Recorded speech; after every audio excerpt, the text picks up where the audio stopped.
With the Twilight Histories podcast, you can travel anywhere in the multiverse. Some worlds are familiar, others are totally exotic. An Egypt ravaged by an ice age, a Carthaginian colony on Mars, a Rome that never fell. If you enjoy history, you'll love these immersive stories that pull you into different worlds. So step on the platform and let's get you on your way. Step into the Twilight Histories podcast.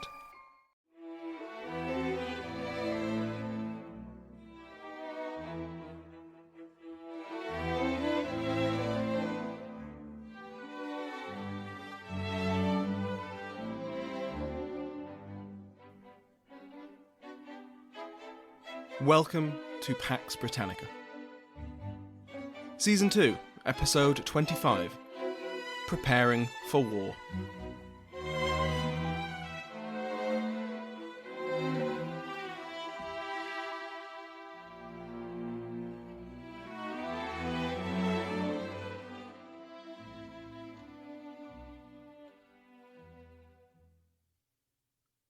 Welcome back to Pax Britannica. I'm your host, Samuel Hume. Last time, we started the First English Civil War. In August 1642, Charles I, King of England, Ireland and Scotland, raised his royal standard at Nottingham. This was essentially a declaration of war against his rebellious subjects in the English Parliament, a war to protect the fundamental laws of England, to defend his God-given prerogatives as king from radicals who wished to usurp them. He had tried to be reasonable. He had tried to compromise. But Charles was prepared to fight. A month later, the overall commander of the parliamentarian forces, Robert Devereux, 3rd Earl of Essex, raised his own standard. This was essentially a declaration of war against the king, who had clearly been led astray by evil counsellors, and it was a war to protect the fundamental laws of England and to defend the liberties of Englishmen against arbitrary, absolutist monarchy. The parliamentarians had tried to be reasonable, they had tried to compromise, but they were prepared to fight. After a summer spent preparing for war by seizing castles and munitions and recruiting soldiers, both Charles and Essex were on the march with their armies. Today's episode was meant to cover the Edgehill campaign, but what began as a digression ballooned into an entire episode's worth of words. So today's episode will instead discuss what the military forces available to both the Royalists and the Parliamentarians look like, and how they will develop over the course of the Civil Wars. We've already seen how both King and Parliament attempted to wrest control over the various militias and trained bands through their own methods. Charles, for his part, fell back on the medieval commissions of array, instruments which he'd last used during the Bishops' Wars. A commission, written in Latin on parchment and marked with the Great Seal, was sent to every county and every large town, empowering local elites to raise forces for the king. Parliament first attempted to pass the Militia Act to take control of the trained bands, but Charles rather sensibly refused to give his assent. So the Militia Act became the Militia Ordinance, which didn't need royal assent. Or at least, that was the view of the parliamentarians. The ordinance created committees in each county and large town or city to raise forces for Parliament. Both sides insisted that their authority over the militias was the only real authority, and condemned those who followed the other as traitors and fools. Such is one of the joys of a civil war. Both sides soon realised, if they weren't already aware, of just some of the problems of working with militias. In a very broad sense, and this misses a lot of the nuance and variation by region to region, community to community, the king controlled Wales and the west-northwest of England, and Parliament controlled London and the home counties. Both could usually count on the militias of these areas, in that they would probably turn up to muster. The problems arose when their commanders actually tried to do something with them. The militias had been deeply neglected for almost 4 decades at this point, despite some of the efforts of Charles himself during the personal rule. The equipment was out of date, often broken or rusted. The men themselves were poorly trained and ill-disciplined. These would be a problem in a battle, but first their commanders had to actually get them to a battle. These were county or town militias. They were prepared to defend their homes, and maybe their neighbours' homes. But their neighbours' homes? Well, that was just asking too much. It was incredibly difficult to use militias outside of their local areas, and they would often hemorrhage from desertion when either side tried. As the Civil War drags on, other methods of raising forces were going to be needed. Early on, the king made use of yet another method with roots in the medieval world. He offered royal commissions to those who could recruit men to his banner. From peers down, many newly founded regiments rallied to the king. For the most influential and wealthy royalists, these soldiers were drawn from their own estates and patronage networks, in a way that wouldn't be out of place a few centuries earlier.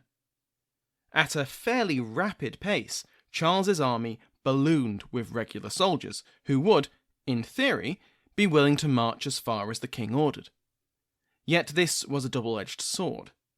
As the war went on, regiments increasingly struggled to make up for losses, either from casualties or desertion or anything in between.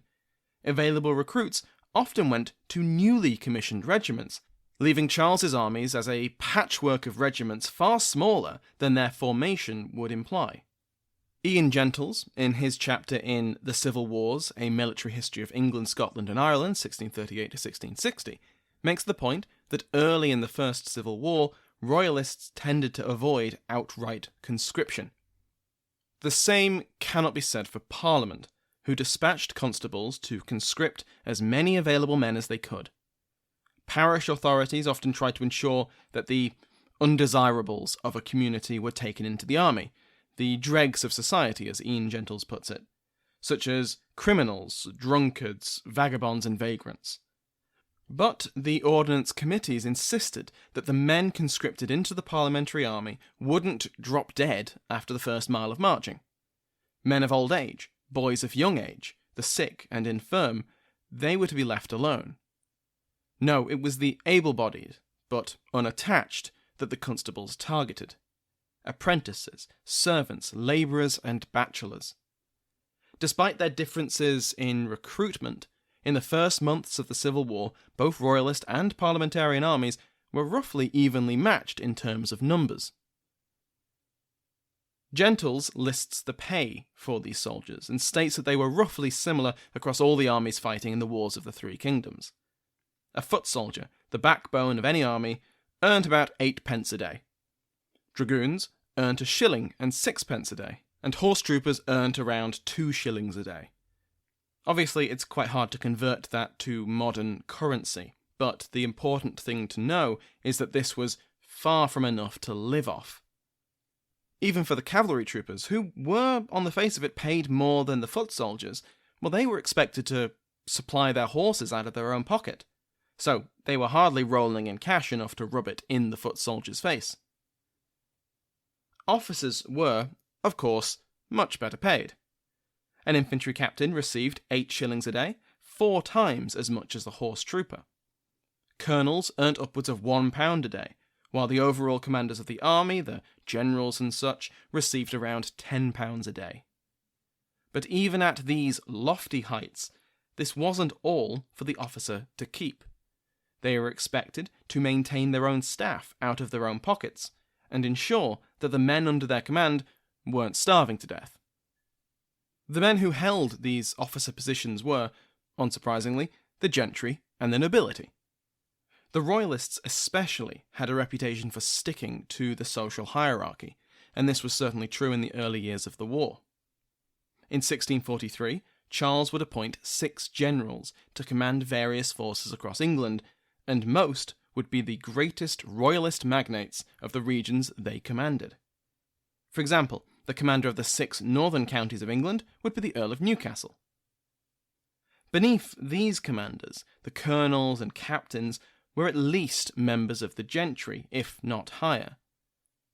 As the war went on, however, greater and greater consideration was given to merit, rather than merely social status. The veterans of the 30 Years' War, just as in Scotland and Ireland, were highly sought after by both royalist and parliamentarian armies. Merit and social rank often combined, such as with the princes Rupert and Maurice, but others would be granted military positions which would be considered far beyond their station before a civil war. Parliamentary forces also started the war with most of their commanders being of a suitably respectable position. The Earl of Essex was joined by the Earl of Manchester and the Earl of Bedford, as well as other Puritan lords such as Viscount Say and Seal and Lord Brooke. But the number of peers which Parliament could trust was much, much lower than Charles could call on. The principle of merit took root much sooner among the parliamentarians, as we will soon see. So now we've heard how these armies were recruited, what they were paid, and who led them. I've also mentioned how the militias were neglected, and specifically how their equipment was usually out of date or poorly maintained. So now we get to talk about this equipment, and that means we have to mention the military revolution. We touched on the military revolution during the episodes on the Scottish Revolution, mainly to point out that it had largely passed the British Isles by. This was a trend in European military development which had, over the course of the last couple of centuries, depending on which historian you ask, had led to a greater state control over armies, which were much larger and made much greater use of gunpowder weaponry on both the battlefield and in sieges. Siege works, both offensive and defensive, had become incredibly advanced, with the Trace Italien system prioritising low thick walls and earthworks to resist the more powerful cannon which were now being developed and brought to bear. Infantry tactics began to integrate both the pike, which, for those who aren't aware, was a long wooden shaft with a metal spike at the end, and firearms, such as the matchlock arquebus and the flintlock musket, one of the earliest and most famous formations being the Spanish tercio. All of this cost an extortionate amount of money, leading to a greater centralising effort by the various governments of Europe in order to better raise revenue. And that is a whistle-stop tour of a historiographical debate which still rages, though I may spend more time on it in a future episode. While some elements of the military revolution were transplanted to Britain, this was rare. In Ireland, more of these developments were visible, courtesy of the far more militarised government there. With the outbreak of the Bishops' Wars, the Covenanters rapidly created a war machine which any continental commander would look on with approval. Though there was fairly limited combat in both Bishops' Wars, this war machine played its part in both Covenanter victories. In the first, the size of the army which the Covenanters had put together, and its discipline, equipment, and morale, put the army of Charles to shame, and convinced his commanders that any battle would be a mistake.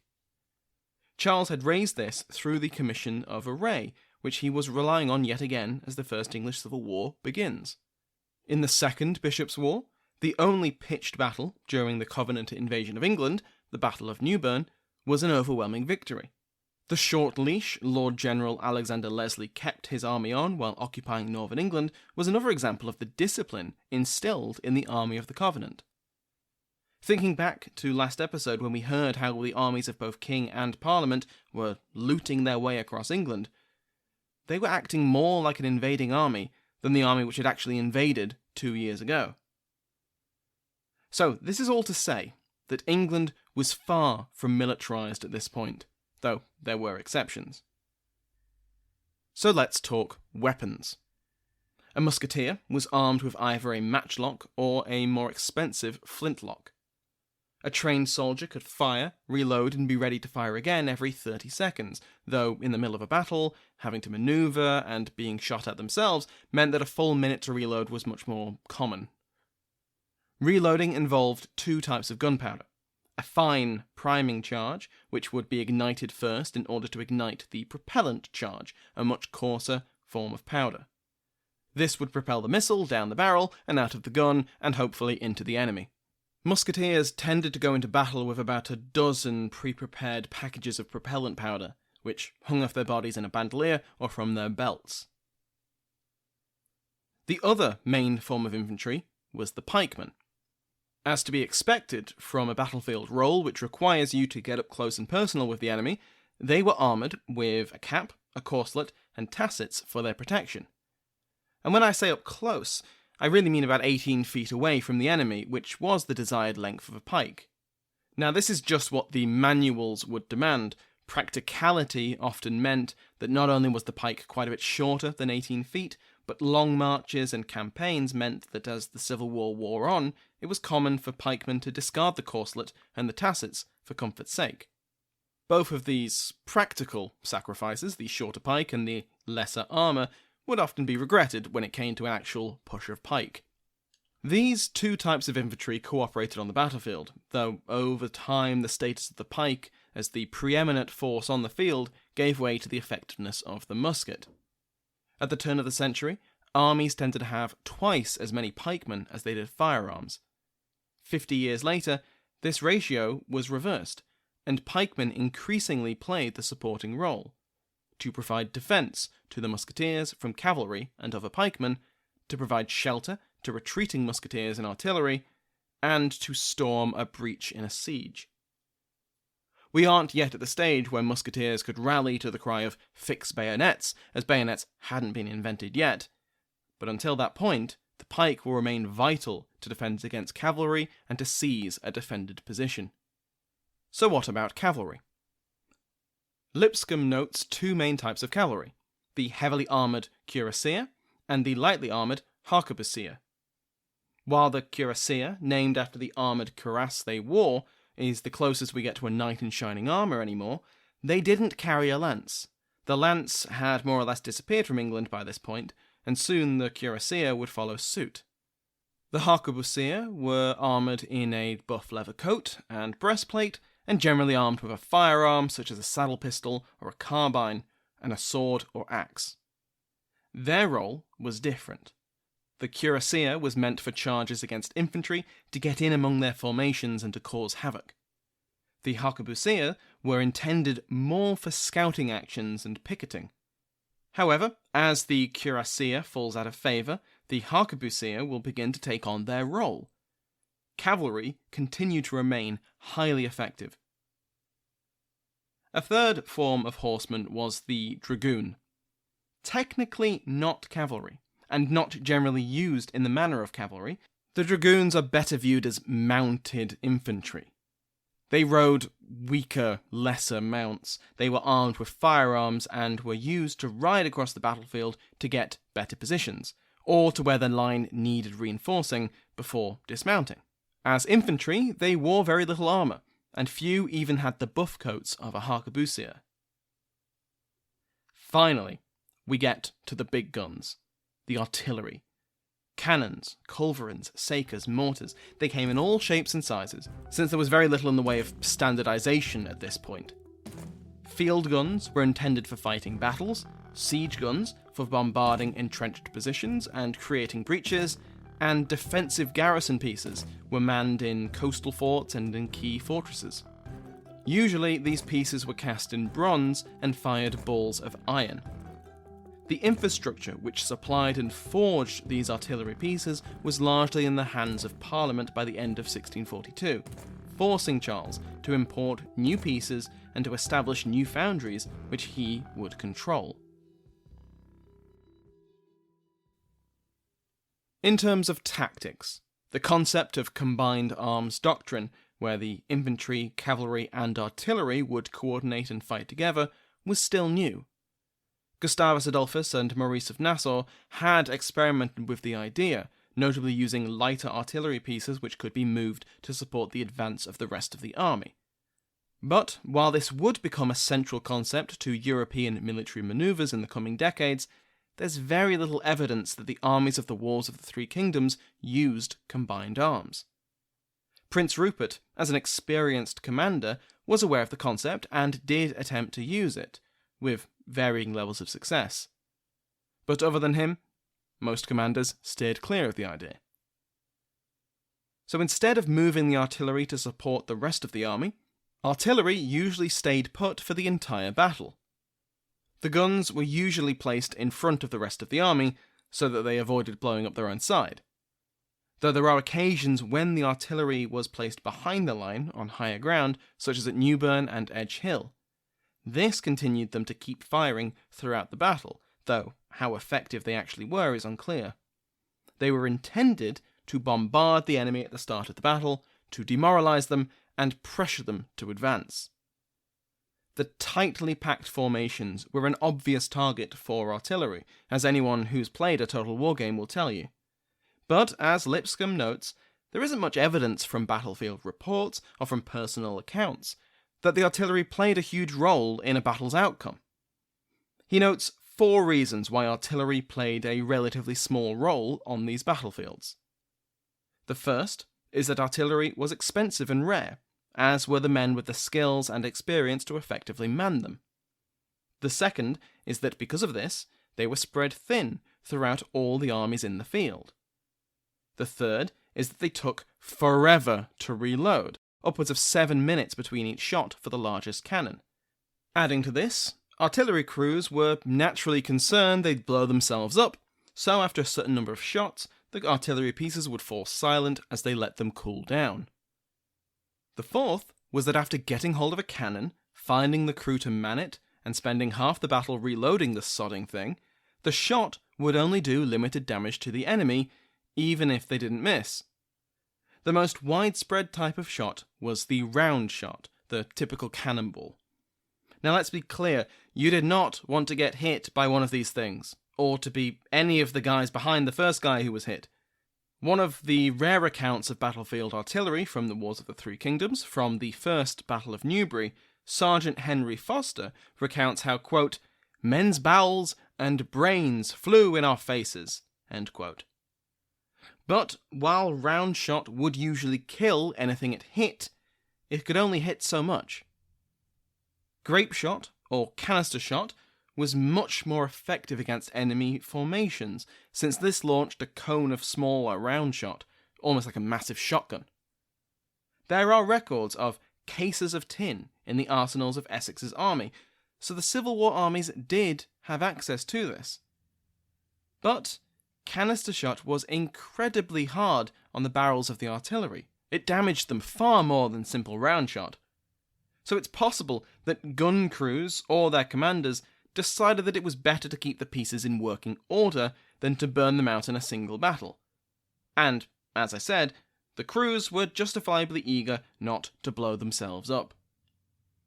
Artillery would be instrumental in the Wars of the Three Kingdoms, but not on the battlefield. Instead, it was in the vast number of sieges to come that the artillery would play their part. Cavalry tactics shifted dramatically over the course of the wars. Again, we need to consider the wider European context and how various systems had developed over the last few decades. Like in England, the heavily armoured cuirassier had fallen out of favour, and tacticians had to establish how best to use their cavalry and mounted troops. Most relevant to us is the so-called Dutch system and the so-called Swedish system. At the beginning of the First English Civil War, we can see a divide in the cavalry tactics used by each side. Royalists generally used the Swedish method, and the parliamentarians the Dutch. But as the war went on, like so many things, this changed, and the Swedish system was adopted by the parliamentarians as well. So what on earth was the difference? The Dutch formation was formed of 5 or 6 ranks of horsemen, with gaps left between them in order for the formation to essentially fire by rank, a caracole. The men at the front would fire their weapons, wheel their mounts around, ride through the gap to the back of the formation, and they would reload while waiting for their turn to fire again. It's effective, no doubt about it, but it was rapidly falling out of favour, in part because the Swedish system was so effective against it. This was the tactic championed by Gustavus Adolphus, who ordered his commanders not to use the caracole. The Swedish system was very different. Instead of holding a formation of 5 or 6 horsemen, the Swedes had a much thinner formation of only 3. What this meant was that the same number of cavalry could bring much more firepower to bear at once than the Dutch system. The wider frontage also made the other aspect of the Swedish system so much more effective. Gustavus Adolphus trained his cavalry to charge faster, to avoid firing their weapons as they charged, and to commit fully to the impact of the charge. So not only did a Swedish-style charge more fully envelop the narrower Dutch formation, but the Dutch style had left large gaps throughout their ranks, very helpful for a Swedish formation which could push right through them. I should note that even though the Swedish style called for a faster charge, they wouldn't reach a full gallop.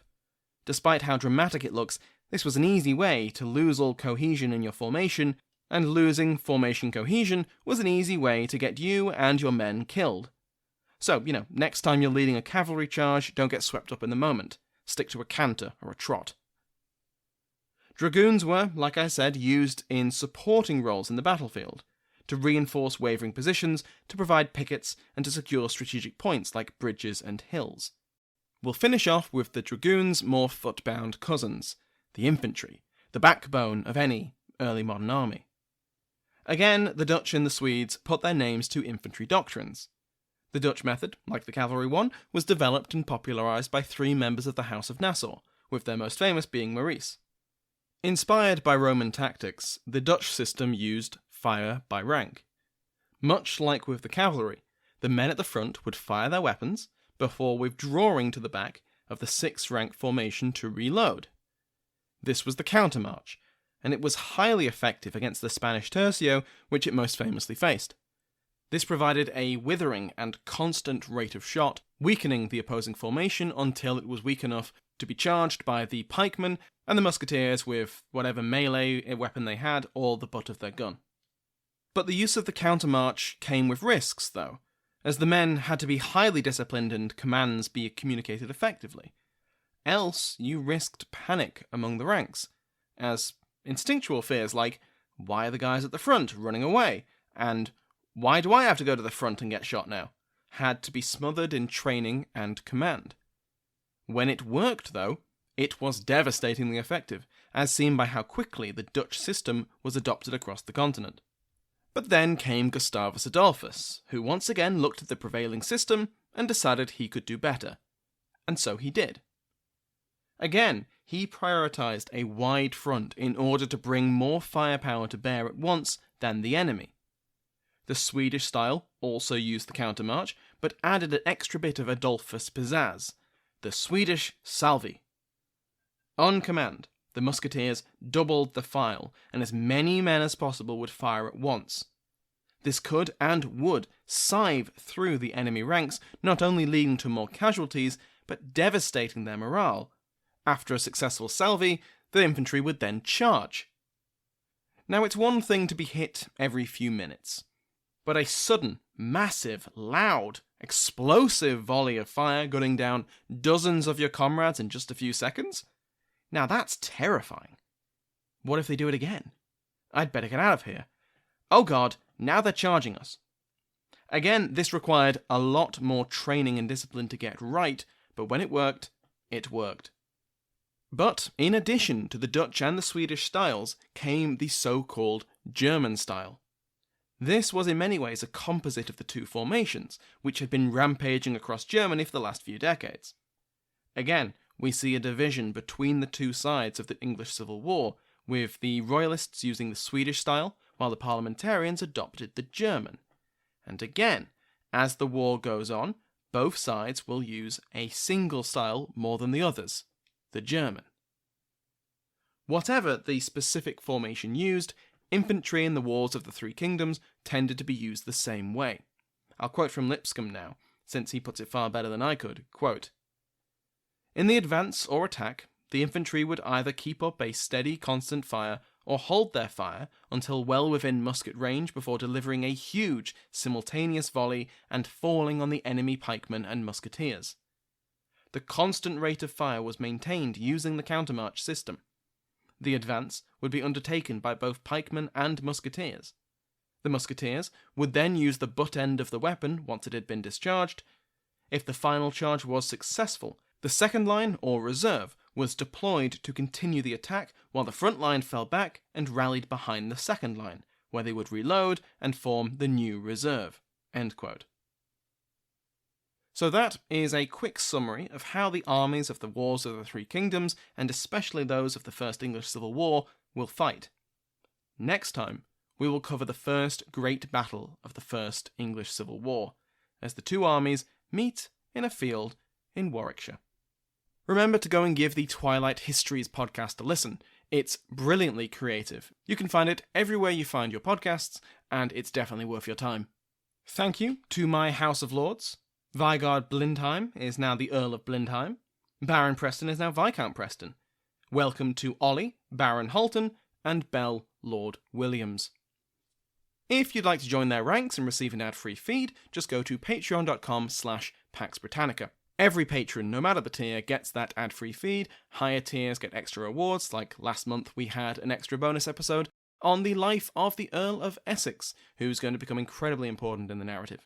So if you'd like to learn more about him, go to patreon.com/Pax Britannica, become an Earl, and you'll get your ad-free feed, which you can pop into your podcast player, and get all of the episodes for free, as well as the extra bonus stuff. Thank you as well to listener Lucy, who donated through PayPal, and thank you to everyone who's left positive reviews over the last few months. I haven't been reading them out individually, but I've been reading them myself. They are wonderful to read, and I appreciate every single one. And I also appreciate those people who have told friends about it. Obviously, I can't monitor that kind of stuff, but I know it's happening because I've seen the viewing figures massively increase. So thank you to everyone who has told someone, and thank you to everyone who is now listening to this because one of your friends or acquaintances or colleagues told you about it. I hope they didn't pester you too much or be too annoying, because, we both know what they're like. Thank you once again to my entire House of Lords, to Sounds Like an Earful, who provided the interval music used in today's episode, to everyone who's left reviews and shared it with friends, and especially, as always, thank you for listening.